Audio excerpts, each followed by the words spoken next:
Welcome back to another edition of Slam Talk Sports. I'm your host, as always, Mr. Darcy Slam Duncan. You know where to find me. Hopefully you're watching me right now on YouTube or listening on Spotify or Apple Podcasts. You can also find my content on TikTok, on X, on Instagram. Hell, you can find it just about anywhere. Sorry for saying hell. It's a beautiful Friday afternoon here in Melbourne, Victoria, Australia. It is Anzac round, one of the great rounds of the entire footballing calendar. It's a great time to remember what so many brilliant and brave servicemen and women did to defend this country and give us the life that we lead today. But this show is mainly about football. We'll be talking mainly about what's going on in the AFL and the EDFL here on a Friday afternoon. There was one game last night. It was a bit of a touch-up. It was a game you could potentially go to bed at three-quarter time. The Sydney Swans defeated the Western Bulldogs by 66 points. Yes, it was 126 plays 60. A few things that come out of this game. Some brilliant performances from a few Sydney Swans by the name of Brodie Grundy, by the name of Justin McInerney, and of course Charlie Curnow. He kicked 1, 2, 3, 4, 5, 6, 7 goals to a great game for Charlie. 15 touches and 7 goals. It was a bit of a coming out party for him at the Swans after he'd been a bit up and down the previous few weeks. A match-up with Buku Khamis and Ryan Gardner should get you back on track, and that's what it was last night for the Swans. On the Dogs side of things, well, Bont was great. It was a big celebration pre-game of the Dogs' 2016 premiership. I mean, that was the best day I can ever remember in Bulldogs history. It'd been, 60 years since their last flag, and Marcus Bonampelli was one of the few players still playing last night who was a part of that great victory. Obviously, Tom Liberatore was concussed and wasn't playing last night. I think he's the only other active player from that flag still on the Western Bulldogs list. It was a great celebration pre-game, but as the game got underway, it became pretty apparent that the Dogs were outmatched by this Sydney outfit. No Rory Lobb, no Sam Darcy. They lost Aaron Norton during the game. Luckily, he's avoided any very serious injuries. It was a nasty, nasty fall. It was like Jeff Hardy falling off the top of a 30-foot ladder. I was very worried for the astronaut on his way down, but luckily, no structural damage. We don't think he's suffered any bad neck injuries, and remarkably, no concussion for Aaron Norton, which is just stunning out of all of this. The Dogs, they're licking their wounds right now. They've got a lot of key players injured. They're facing some very good teams at the moment as well. They've been touched up by the Cats. They've been touched up by the Swans. It's an awful time for them to cop injuries, especially after their undefeated start to the season. On the Swan side of things, I mean, Chad Warner kicked 3 goals, 3 and had 20. I haven't even mentioned him because all 3 were in junk time, but they've got so many weapons that it didn't matter that Isaac Heaney didn't play last night. The Swans are humming. They're looking very good as they work their way into the season. The Dogs, I've got big worries. It's just the personnel, I know, but that personnel isn't coming back anytime soon. Lobb for a month, Darcy for the season. English is 1 to 3 weeks. He was a test last week. I'm not sure what's going on with the Dogs medicos. They seem to have a different idea of what 1 week and 4 week looks like because they're putting him as a test when he was never ever going to play, Timmy. It's very concerning for the Dogs. I think the Swans are premiership contenders, and I think the Dogs might eventually slide out of the top 10 if they keep up performances like this. But we can't talk about last night's game too much. Let's look forward to a huge round of Anzac football, and we start tonight. Friday night football, Anzac Day Eve at the MCG. It is Melbourne taking on Richmond, and these are your sides. The line is 38.5 points in Melbourne's favour. The ins for the Ds as Changuth Jiath comes into the Melbourne side. Harrison Petty is out injured. It's still quite unknown what happened there. We thought it might have been a delayed concussion. We're not too certain what made him drop in the goal square last Sunday, but hopefully he's okay. It's not a long-term issue. On the Tigers side of things, in comes Tom Brown, in comes Jacob Hopper, in comes Tom Burton for his debut, in comes Tom Lynch, the $1 Million Man, and in comes Sam Cumming also for his debut, a top 10 pick from last year's draft. Out goes Liam Fawcett, the tap has been turned off. Out goes Tyler Sonsi. Out goes Tim Taranto and Maurice Rioli, both suffering injuries, and Sam Banks will miss an extended period of time. He also has suffered a major injury to what was his shoulder last weekend. Geez, it's hard to make a case for Richmond with the outs they have and with the form Melbourne are playing in. They just knocked off Brisbane last Sunday. Yes, D's 3-15. What a scary sight it is. I'm tipping Melbourne. You have to tip Melbourne in this one. Will they cover the line of 38.5? Well, Richmond have been fading a little bit in games, and Melbourne have been getting better as the game goes on, so I don't mind that 40-point line. I've looked at the disposal side of things. It's not great. I mean, the odds have really, really come down for players like Cozzy Pickett or for players like Max Gawn. We think Max Gawn will operate around that 20 to 25 touch mark. We think he's going to have a bunch of hit-outs. We think he's a great option in Supercoach as your vice-captain or your captain. But in terms of value for betting, I just don't think the value is representative right now. Cozzy Pickett, he's had around 20, 25 touches most weeks. I think if he's in your long odds, your train multis for 21, 22 touches, that's fine. What you need to identify is who's going to kick the goals tonight for Melbourne. Now, you look at Cozzy Pickett, 2 goals, $1.70. You look at Bailey Fritsch, 2 goals, $1.60. What I'd be doing is trying to put Cozzy for 22, Max Gawn for 22, and picking a couple of multiple goal scorers because the value isn't really there tonight. Unless you think a lesser-known player like a Harry Sharp or a Latrell Pickett will pop up with a couple of goals, then you might find some value. Otherwise, it might be tough going just because Melbourne look to be so dominant. So the disposal side of things, there's a lot of odds in that, but goals might be your avenue to find a few winners on Anzac Day Eve. Let's look forward to the big slate of games on Anzac Day. Oh yes, it is an awesome foursome of AFL football. Hawthorn take on the Gold Coast down in Tasmania. Yes, UTAS Stadium in Launceston is the venue for the first game on Anzac Day. The line is 6.5 points in Hawthorn's favour, but there are some major ins for the Gold Coast Suns. In comes Jamara Ugle-Hagan for his first game for the Gold Coast. Didn't play a game last year for the Western Bulldogs. He's had a large period of time out of AFL football. He gets his chance once again against this miserly Hawthorn defence. In also comes their captain, Noah Anderson. A lot of people in Supercoach and AFL Fantasy traded out Noah Anderson a week ago when he had that appendix issue. He's returned into the fold for this big game on Anzac Day. Potentially, he might get some attention from some Hawthorn midfielders, but he looks to be right and ready to go. So dominant and great is this player when he's up and running. He's had a soft and a slow start to the year, has Ando. Hopefully, a tough matchup against Hawthorn can get him going. Out goes Joel Jeffrey and out goes Charlie Ballard, both omitted. On the Hawthorn side of things, there are 5 changes for the Hawks. In comes Jack Scrimshaw, in comes Jack Gunston, in comes Jack Dalton, Jack. Geez, it's like St. Kilda 10 years ago. In comes Harry Morrison and in comes Finn McGuinness. Out goes Sam Butler, managed. Out goes Flynn Perez, managed. Out goes William McCabe, dropped. And James Sisley and Dylan Moore have both suffered at the hands of the match review panel or the match review officer. They have both been suspended for gut punches. The line, as I said, is 6.5 points. It's a tough one to predict. You look at the size right now, as I've got them up here on YouTube. Hawthorn look like the weaker side just on paper. Gold Coast are pretty much close to somewhere near full strength. I don't know if there's too many stars missing from this Gold Coast Suns team, but the issue is they don't win there. It's very, very hard to win in Tasmania. Hawthorn's record right through the Clarkson years, even in the Mitchell years, they are so good down in Tassie. That's why the line is 7 points in the Hawks' favour, despite the fact that Gold Coast have such a star-studded side assembled on Saturday afternoon.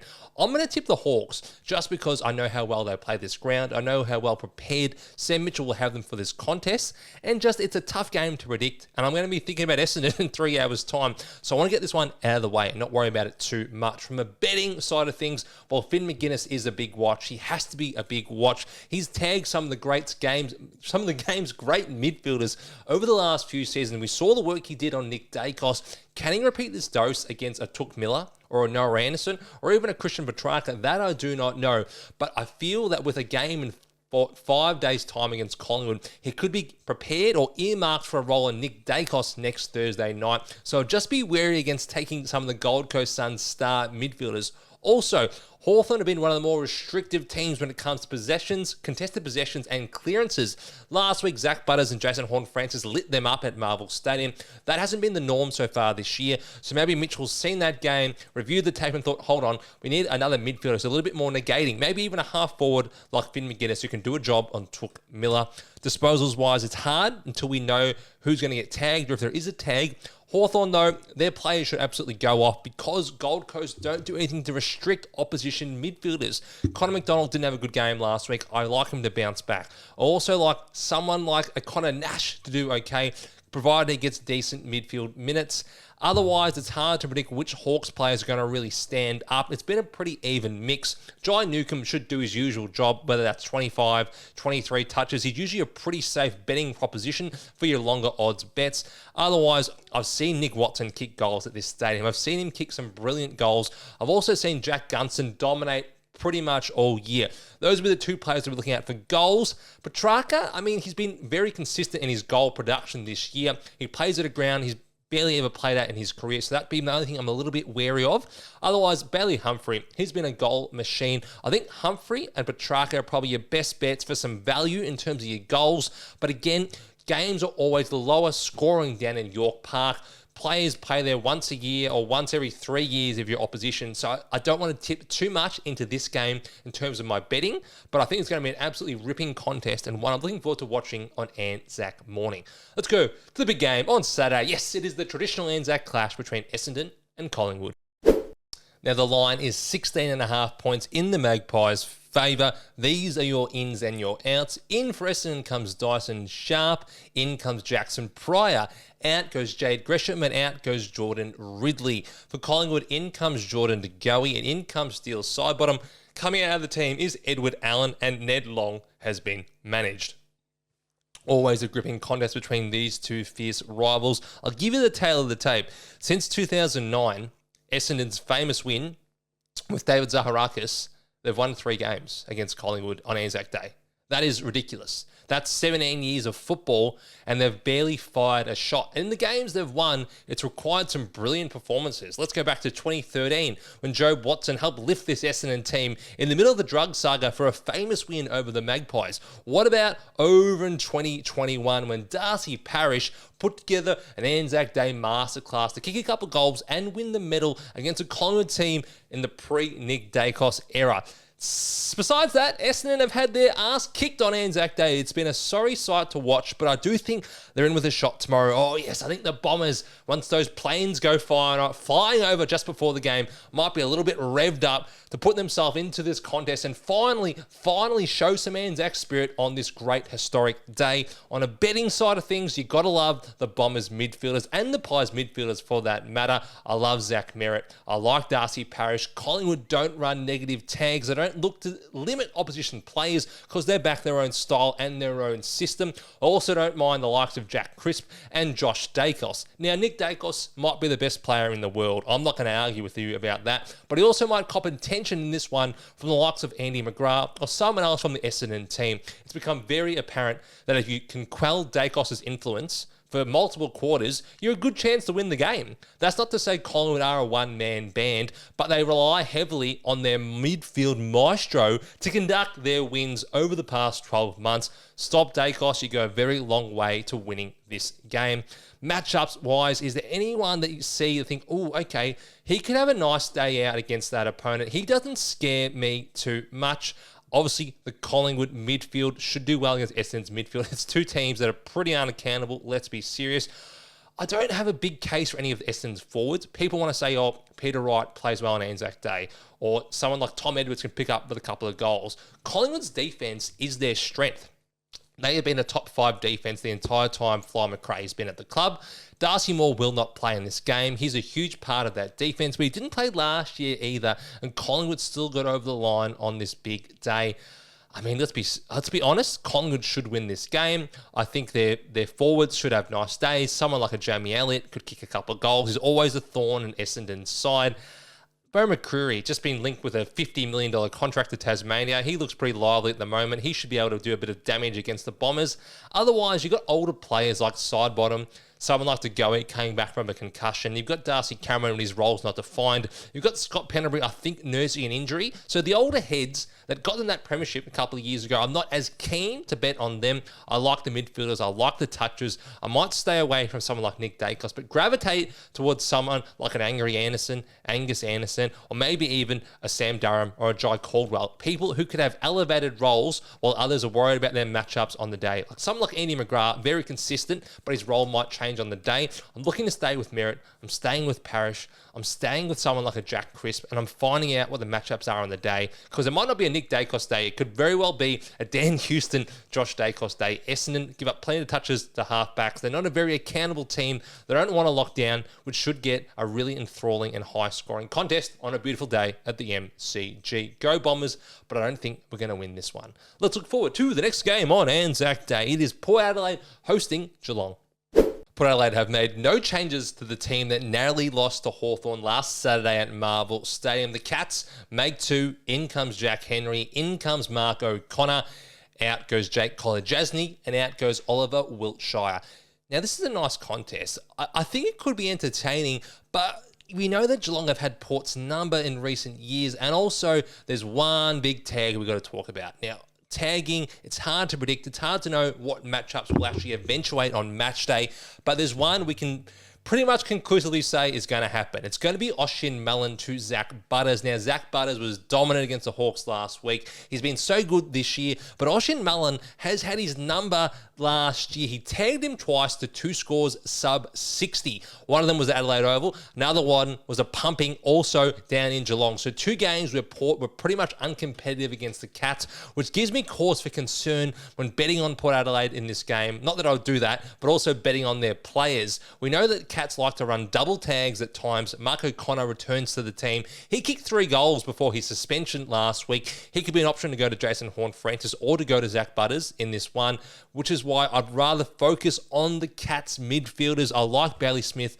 I like Max Holmes. I like them because they do it every single week. The way the game plan is designed, it's to have Smith and to have Holmes and to have Dempsey getting into space and running back hard towards goal and really putting those defenders under pressure. So the likes of Scratcher, Shannon Neal, and Jeremy Cameron can beautifully lead up to the ball and put a big score on the board. I like Scratcher Neal to have a big game in this one. I like Holmes and I like Bailey Smith. There's some players that are a bit down on form that I probably wouldn't touch right now. One of them is Sean Manor, one of my favourite players, the young player of the year last year, even though he's about 38 years old. He hasn't had much of a touch this year. His disposals are down, his score involvements are down. Will he get back to his best? He might, but I don't want to bet on him right now. On the Port Adelaide side of things, Kane Farrell looks pretty locked into this halfback role. We know that Rosie is out for the season, but he's also competing with the likes of Bergman and Todd Marshall and Lockie Jones for those cheap kicks in the back pocket. So right now, the value isn't really with him. I don't like it as much. Tanner Bruhn is an interesting one. Now, Tanner Bruhn has played wing, he's played halfback, and he's played midfield. Last few weeks, he's played more midfield with Max Holmes going to halfback. Now, Max Holmes broke his finger, I think, 3 weeks ago. He's been nursing that injury. He's been dominating with a broken finger. Do we see Bruhn play halfback again? Do we see him playing more midfield? I like him for 20-plus touches if he's going to play more of a midfield role. But again, we'll have to wait for sides. Well, in terms of wait for sides, wait for team selection in the hours leading up to that game and hopefully get some more coaching intel on where players are going to line up this week. But for this game, just avoid Zach Butters and look to see any sort of pre-game information when it comes to tags. Otherwise, Smith, Holmes, Horne-Francis, Farrell, and probably goal kickers in the form of Neal and maybe even Ollie Henry would be I'd want to gravitate towards. Jeremy Cameron kicked 10 last week, but last year we were always chasing our tail saying, oh, Cameron's going to kick 8. Oh, he's going to dominate. He's going to kick 50 on the Bombers. It didn't actually eventuate. He had an absolute day out against North, and then he had some pretty average to okay performances where he actually missed a lot of shots on goal. So it's probably not worth chasing the points or chasing the goals with Jezza and looking to attack some other players who could dominate in this contest. I'm looking at one right now. It's Patrick Dangerfield, fresh off that injury. Looked pretty good last week. He could be in for a day out against Port Adelaide, particularly if he plays all 4 quarters. Let's move forward to the night game on Anzac Day. It is over in Perth, the traditional Len Hall tribute game. It is Fremantle taking on Carlton. Fremantle take on the Blues, and the line is 39.5 points in Fremantle's favour. There are no changes for the Dockers as well after their nice win in the Western Australian Derby over in Perth against the Eagles last Sunday evening. For the Carlton side of things, there are 3 major changes. In comes Liam Reedy, in comes Cooper Lord, in comes Ashton Moyer. Out goes Harry Mackay, who suffered a concussion. Out goes Mark Pitney, who has broken his hand. Ow, that sounds painful. And out goes Elijah Hollins. Didn't touch on Hans in the preamble or the intro to the show. I think we all know what's going on right now with Elijah. Wish him all the best. Hopefully he can get over whatever issues are plaguing him right now. He's been listed as mental health. Don't need to dive too far into that, but we're hopeful that Elijah will return to the football field one day. We just need some time and space for this young man who's currently dealing with some big issues in his life, and I think we all understand that. Do we think Freo are going to trounce them, though? That's the big issue I want to talk about now. Will Freo do a number on these Blues? Carlton have one win for the season, which gives me a lot of concern as to where they're actually at right now. And that win was over Richmond, who look absolute crap. Let's be honest, they beat Richmond in a game Richmond should have won because bloody Tom Lynch kicked 2 goals 17 or something like that. He kicked 2 goals 7, 1 out on the full, but it really should have been a Richmond victory. Carlton are no good. We understand that. We accept that. Carlton are no good. I think Freo win by 6 goals in this one. I'd be targeting the likes of Sarong to bounce back hard. I really love what Murphy Reid has provided this year. I think he might have even gone past, crazy as I know this is, Andrew Brayshaw. Brayshaw won the MVP back in 2022. I think Murphy Reid, who won the Rising Star last year, is now a better player than Andrew Brayshaw. He's more impactful. He's a better scoreboard operator. He definitely gets a lot more score involvements and generates scoring opportunities. I just think he's the classier, younger, more explosive burst player. So I'm happy to back Murphy Reid most weeks to get those 20 touches. He gets more of an opportunity, I think, right now than what Shea Bolton gets. Bolton is so good in the forward half. He's so crafty and so damaging that I'd rather have him in my half forward position, and I'd like to push Murphy Reid up into the ground to be that extra at stoppages. Otherwise, on the Carlton side of things, Sam Walsh has been bloody good this year. He really has. I don't know whether this is the right game for him because Mark Pitnet is out. Liam Reedy is not a great ruckman. I'm not going to be rude to Liam Reedy, but he hasn't been great this year. He's more a second or third string ruckman that you only play due to injury, and that's where we are right now with Mark Pitnet breaking his hand. I think Luke Jackson could have a day out against Liam Reedy. Obviously, Sean Darcy will miss the next 3 to 4 weeks with a calf issue. Mason Cox remains in Fremantle's side. I think Luke Jackson, 15 to 20 touches, is a nice play in this one, considering the matchup and considering the fact that he trained against Liam Reedy last year. Reedy played for the Dockers. He was their third stringer behind Darcy and Jackson, so he might have a day out against an opponent he knows very well. Defensively, is there any Carlton matchups that I think, oh, that could be something to really feast on? Probably Jai Amos. If Josh Tracy gets Jacob Wiedering, we still know Wiedering is a good defender, even though Josh Tracy is in tremendous form. I would look at Amos and I'd look at Voss to have a couple of goals in this one because the Blues' defence isn't as strong as it once was, and their forward half, missing the likes of Mackay, with Curnow being traded, it doesn't look very dangerous. It doesn't look very damaging to me. So there's no forwards on the Blues I'm likely to tip into on this one. But I do like Amos. I like a small, like an Isaiah Dudley as well, to pop up. But disposals-wise, I'm sticking with Sarong and I'm sticking with Murphy Reid. They are the prime movers for Fremantle this season. Jordan Clark had a day out. Luke Ryan's had a couple of day outs as well. Will they chip it around the back? They might. But I also think they'll just put the foot on the throat of Carlton and start running up that score, and it might be more of a forward half game for Fremantle. That is the last game on Anzac Day. Let's look forward to the last 3 games of the round on Sunday. Oh, it's a hell of a Sunday ticket this week. St. Kilda hosts the West Coast Eagles at Marvel Stadium. 1:10 traditional St. Kilda start time, I think, for the Sunday ticket. The line is 40.5 points. These are your ins and your outs. For St. Kilda, in comes the Irishman, Liam O'Connell, and in comes the Flying Viking, Alex Taru. Also, Angus Hasty joins the extended squad, and Dougal Howard. Out goes Hugh, you turn him into a box shul. For the West Coast Eagles, in comes Malachi Champion, in comes Ryan Marrick, in comes Matthew Flynn, in comes Tom Cole, in comes Captain Jack Williams. Out goes Jamie Cripps, and out goes Archer Reed. What is the case for the Eagles making this competitive? Well, the case would be that their midfield actually functions well against this St. Kilda team. Outside Nazaya Wanganeen-Millera, who's put their hand up and said, I'm going to be a damaging player in this Saints midfield. They lost Jack Steele. They added Sam Flanders. I don't think Flanders is having a great year so far. He's been better over the last few rounds. But I do think that West Coast could have an ability to match them around the stoppages and the clearances for at least the first half of this game. You throw in an Elliot Yeo, you throw in a Harley Reid. There's just a few things, there's a couple of names, there's a couple of faces that give me a little bit more confidence than I have in the past with West Coast. 40 points seems pretty much bang on. St. Kilda could do a number, but their profile hasn't been that of a high-scoring team that puts teams away over the past 12 months, let alone under Ross Lyon. This could be their opportunity. This could be a feeding frenzy. This could be a Sunday buffet for the St. Kilda football team. Who's going to be the one holding the whip? Who's going to be the one absolutely flying home in that last quarter? Well, it has to be Nasiah Wanganeen-Miller. We've seen Isaac Heaney. We've seen Zach Butters. We've seen Bailey Smith all put up big scores against the Eagles this year. They're not a team that looks to tag. They're not a team that looks to negate. I think Nas could be a great trade-in option if you don't already own him. 25, 30 touches, a couple of goals. Let's go crazy with Nasiah this weekend. Otherwise, who else on the Saints team does really give you confidence? I don't mind someone like a Max Hall to pop up in this game. I also don't mind someone like a Mason Wood or a Jack Higgins to kick a couple of goals. A bit of value in that. We don't know if Tom de Koning will line up. He has been named. If he doesn't, Rowan Marshall is a great bet for 15 to 20 touches. He hasn't been in great form this year, but we know what he can do in that number one ruck role if given the opportunity. Otherwise, I don't mind Harley Reid for about 20. I don't mind someone like a Jack Sinclair for 25 to 30. I mean, I'm sticking with the usual names. Otherwise, on West Coast, Josh Lindsay's been very reliable for 15. So has Willem Dersma. Often we underrate the West Coast players because of how poor the side is.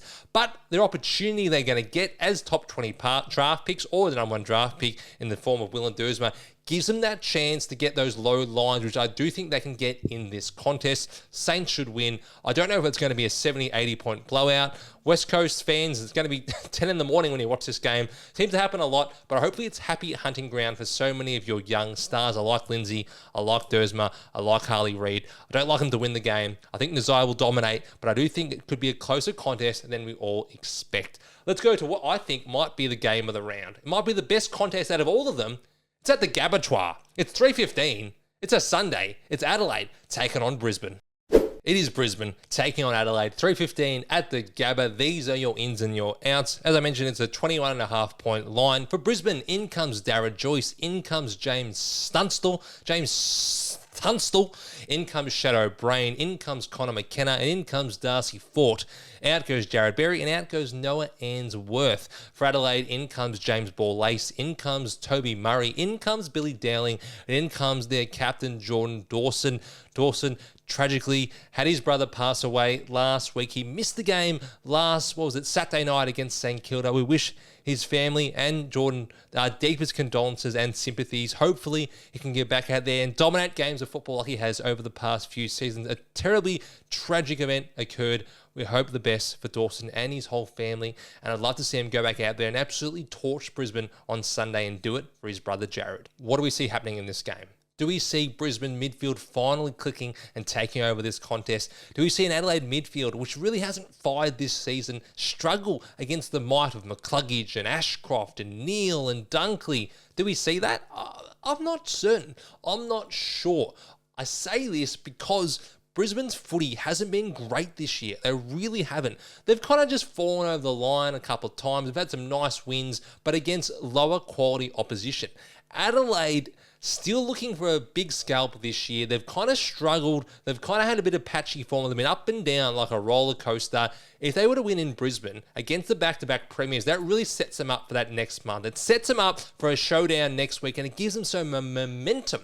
Momentum they didn't have at the very start of this season, coming off a diabolical finals campaign with a slow start in 2026. This would be the perfect way to kickstart a premiership campaign. You've got the likes of Dan Curtin playing VFL this week. You've got Mark Keane coming back hopefully in a couple of months' time. You've got your captain now back in the fold. This is an evenly matched up matchup, if I want to use those words. I think Brisbane will just win.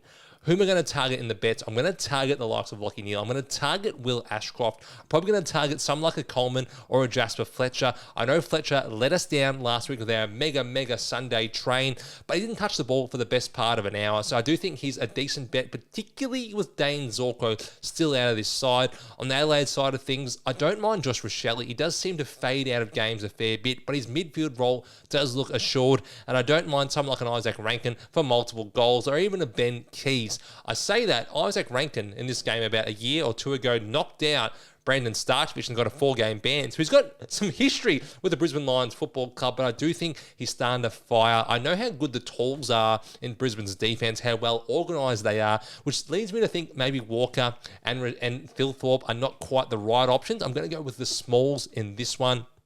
And in Brisbane, you know how high-powered they are. So high-powered. You got Cam Rayner, you got Lincoln McCarthy, you even got Charlie Cameron.